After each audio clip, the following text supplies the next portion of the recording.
Ki Alam, ini saya ingin tanya Ki Nanya apaan? tentang Ki Alam kan seorang pelukis dua alam, di mana Ki Alam sering melukis leluhur-leluhur, Hmm? leluhur-leluhur. Terus? Nah, yang saya ingin tanyakan kepada Ki Alam, sebetulnya Ki Alam ini leluhurnya kalau dilukiskannya itu seperti apa ya? Leluhur saya? Iya. Waduh. Agak sulit ya untuk menjelaskan diri pribadi, dan yang menjelaskan saya sendiri juga. Jadi gimana ya? Harusnya emang orang lain yang ngejelasin tuh. Iya. Jadi orang lain ngelihat saya, terus mereka menjelaskan gitu lah. Kalau saya sendiri kesannya mengaku-ngaku, jadi kayaknya gitu ya. Ya nggak apa-apa sih ya. Kalau leluhur yang masih ada ya jelas orang tua masih ada, tinggal ibu, kakek sudah nggak ada, sampai ke buyut saya juga masih tahu namanya ya. Iya. Terus habis ke buyut Cangga, atasnya lagi ada juga itu namanya Haji Sulaiman. Terus ke belakang lagi ada lagi Haji Marsudi, ke belakang lagi sampai ke 7 turunan. Ya kebetulan karena memang sudah nggak ada namanya dan itu putus, jadi saya ingat sampai ke Canggah Wareng. Kalau orang Jawa itu Wareng itu berarti generasi yang keempat atau kelima itu masih ada gitu lah. Karena lebaran kemarin juga sempat ziarah ke makamnya, ke buyut-buyut saya masih ada gitu. Itu dari garis ibu, dari garis ayah beda lagi nanti gitu kan. Emang ya kalau disusun memang banyak, cuman kalau dari pribadi, pengalaman pribadi ya mungkin susah ya, karena itu bisa percaya boleh, nggak percaya juga nggak apa-apa, karena itu pengalaman pribadi gitu ya. Ketika saya sedang melukis dan saya minta melukiskan diri saya pribadi tentang past life saya gitu, itu itu memang ada gambaran-gambaran yang seakan-akan saya berada di tahun-tahun berapa ya, era-era Galuh, era-era Majapahitan gitu tuh. Oh. Iya, itu kayak kayak saya masuk ke dalam suasana di era Majapahit gitu lah. Cuma ya nggak bisa mendefinisikan kalau itu memang past life saya, tapi itu hanya pengalaman pribadi saya, kayak saya berada di sana dan masih sebagai seorang seniman gitu lah. Ya, sebenarnya banyak alur cerita yang saya dapat, tapi kayaknya ya nggak harus diungkap semua karena emang itu hanya pengalaman pribadi ya. Karena panjenengan tadi nanya tentang leluhur saya, paling leluhur saya yang masih bisa saya ingat dan ada makamnya ya sampai ke Canggah aja gitu. Ke belakangnya itu sudah ranahnya sudah dimensi yang sangat dalam, jadi kayaknya untuk diungkap langsung dan saya yang mengungkapkan kayaknya nggak, kurang pas gitu. Jadi ya tadi sedikit lah yang saya alami bahwa tentang diri saya kayak kayak berada di masa lalu dan masih seorang seniman, itu aja gitu. Seniman. Cuman nama-namanya saya nggak bisa sebutkan lah itu. Oh. Gitu. Oke. Emang kenapa sih pertanyaannya kok jadi serius gitu? Gimana? Sebabnya saya juga penggemarnya Ki Alam ini. Aduh. Thank you. Iya. Terus saya juga mau tanya ini dengan Ki Alam tentang Semar. Semar itu nyata apa fiksi? Oh, tentang Semar ya. Iya, Semar itu memang ada kisahnya di waktu masa lampaunya, seorang semacam dewa atau apa. Oh, jadi keberadaannya Semar itu Iya, atau pernah ada atau hanya sekedar fiksi gitu iya, ya? atau ada di kerajaan mana. Oh gitu. Itu. Ya. Menurut Ki Alam yang mengetahui dua alam begini gimana itu pendapatnya? Menurut saya, saya tidak tahu. Pertanyaannya berat banget saja itu udah nyampe ke Semar. Semar itu sebuah perumpamaan dalam sastra Jawa yang sesungguhnya itu bermakna sangat sakral dan universal sebenarnya itu. Semar itu bisa saja menjadi sosok yang nyata dan bisa juga menjadi sosok yang memang hanya sebuah simbolik. Oh.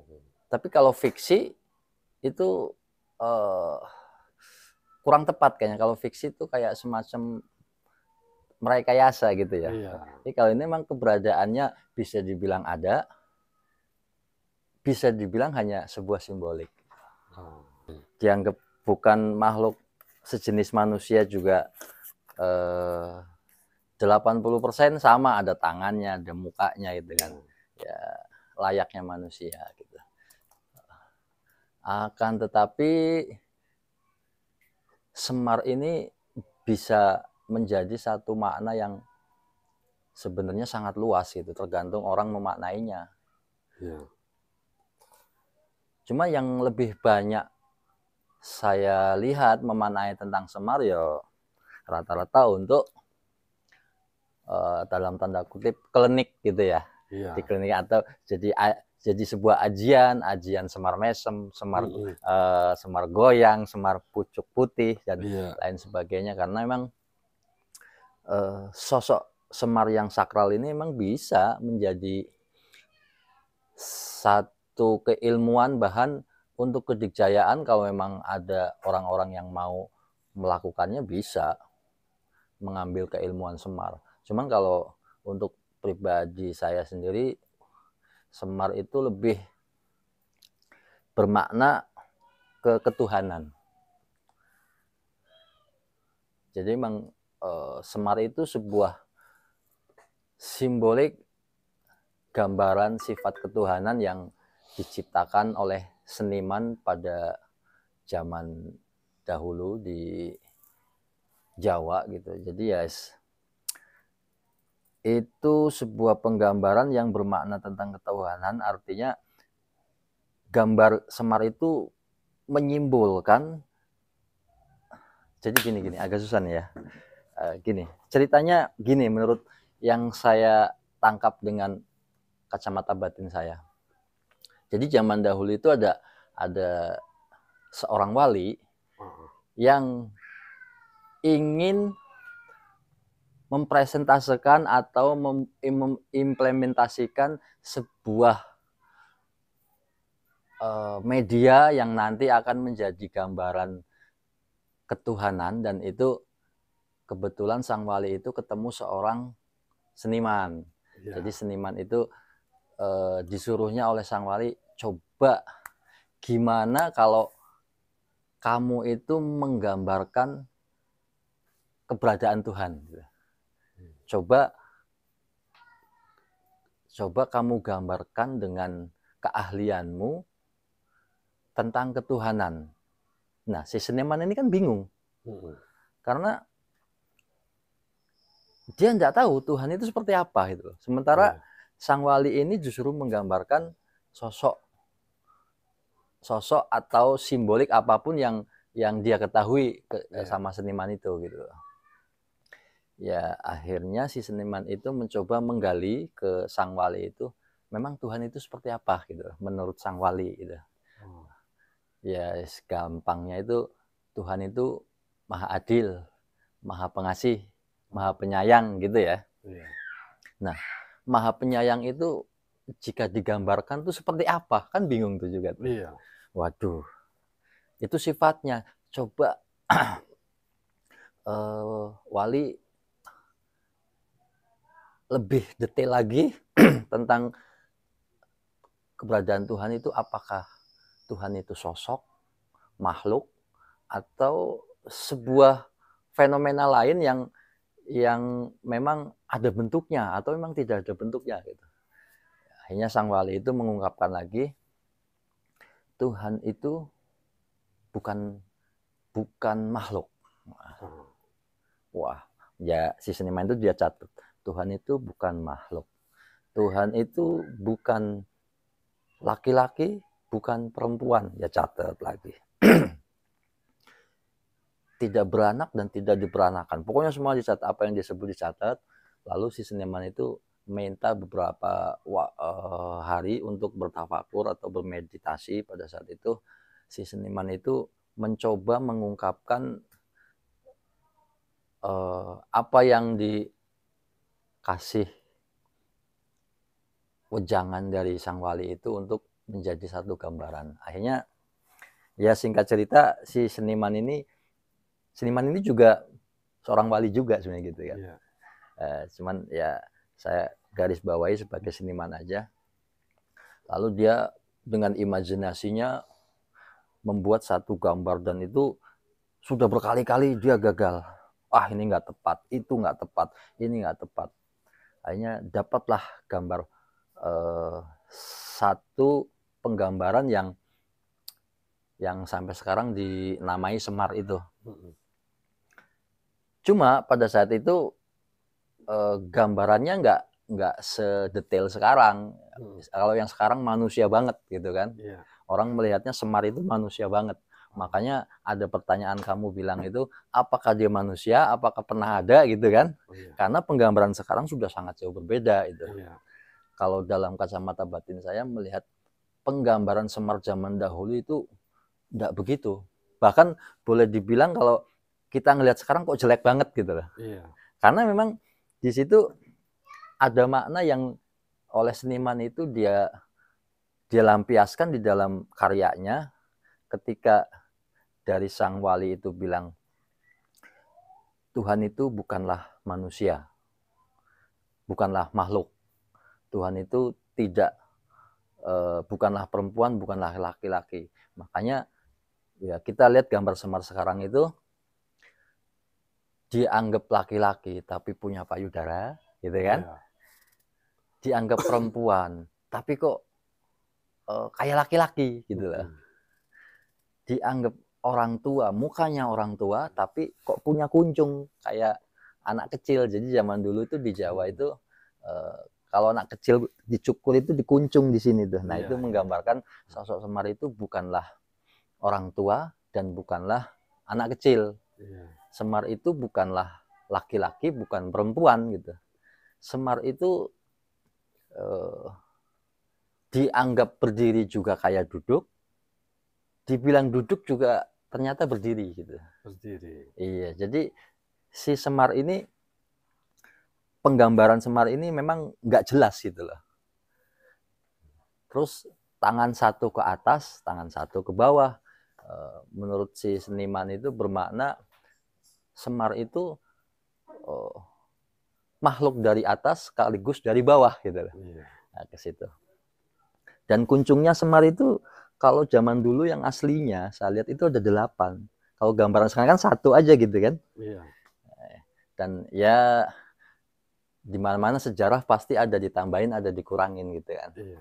Ya, termasuk penggambaran Semar itu akhirnya jadilah setelah dia gambar di daun rotan atau apa, entah di media apa, lalu diaplikasikan ke kulit wayang gitu kan.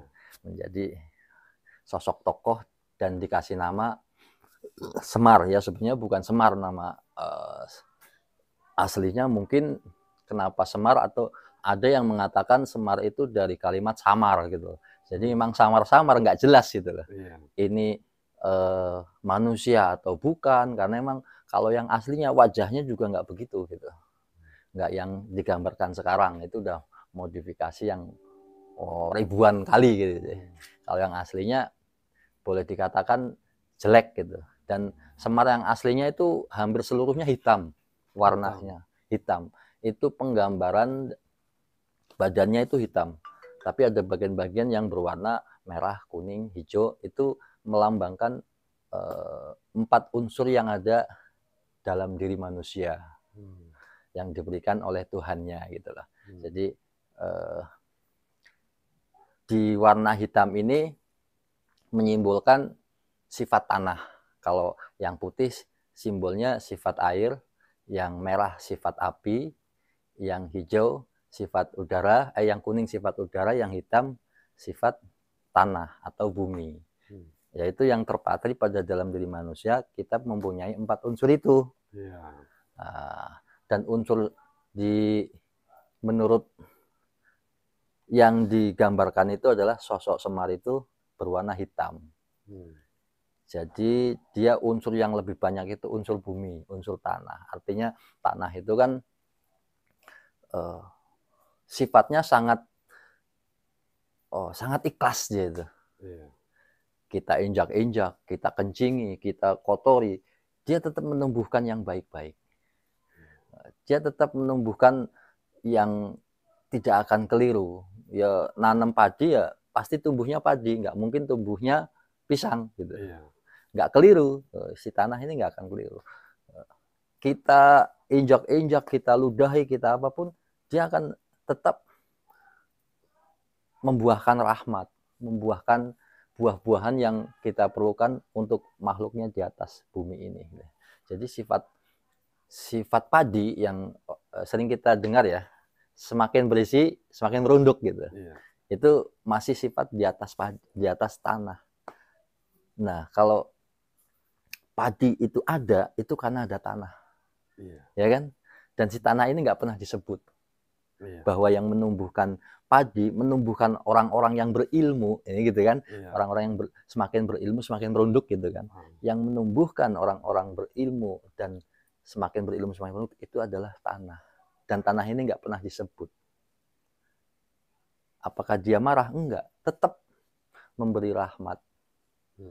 Nah, itu sifat Semar itu seperti itu. Begitu ikhlasnya, memberi tanpa harus bernegosiasi, begitu ikhlasnya. Makanya Semar itu dari bawah sekaligus makhluk dari atas. Gitu. Jadi menguasai ilmu bumi dan ilmu langit. Nah, penggambarannya seperti itu. Dan yang bisa mempunyai semua sifat itu hanyalah Tuhan gitu. Nah, dan itu digambarkan di warna di badan Semar itu. Dan banyak lagi yang makna-makna yang terkandung di dalam gambar Semar itu. Ya, kalau melihat perkembangan sekarang tentang Semar itu memang sudah sangat jauh dari religius. Bahkan lebih banyak dibikin, yaitu saya bilang tadi, sebagai benda-benda pusaka, benda-benda senjata, sebagai klinik, sebagai ajian-ajian. Gitu kan? Dan itu memang bisa, sangat bisa. Ya, cuma kalau bisa tidak hanya menggali hanya sekedar itu gitu loh. Ada orang-orang yang pernah saya lukiskan juga, dia didatangi sosok Semar. Itu berarti orang tersebut dibawa batinnya atau jiwanya untuk lebih dekat kepada Tuhan gitu loh. Itu penggambarannya ke sana. Cuma kembali lagi ke pribadinya, si orang itu paham nggak tentang Semar sesungguhnya. Kalau fasenya berada di bawah Semar itu sosok yang dianggap sebagai sosok tadi itu leluhur atau sesepuh, atau bahkan jadi sosok panutan yang dianggapnya dari dimensi lain, bukan sosok nyata. Itu juga enggak apa-apa gitu loh. Karena emang fase seorang mengenal keilmuan itu bermacam-macam. Ya, kalau untuk pribadi saya ditanya tentang Semar, ya kita semua bisa mendapatkan dan kita semua bisa menjadi sosok Semar gitu lah. Jadi sosok Semar itu bukan hanya di pewayangan, bukan hanya di sebuah kerajaan, itu menggambarkan sifat Semar yang sesungguhnya nanti akan dipahami oleh si audiens pada saat itu sebagai media dakwah sesungguhnya, bahwa Semar itu adalah sifat gambaran Tuhan, tapi Tuhan bukan Semar ya, jangan salah. Iya. Nanti salah, wah mosok Semar dianggap Tuhan, enggak. Iya. Itu sebuah filosofi yang bisa dimaknai sama kita itu boleh kemana aja gitulah. Kayaknya segitu aja deh, sebenarnya masih banyak banget itu tuh penggambaran tentang Semar. Masih banyak banget, itu baru mukodimah kayaknya.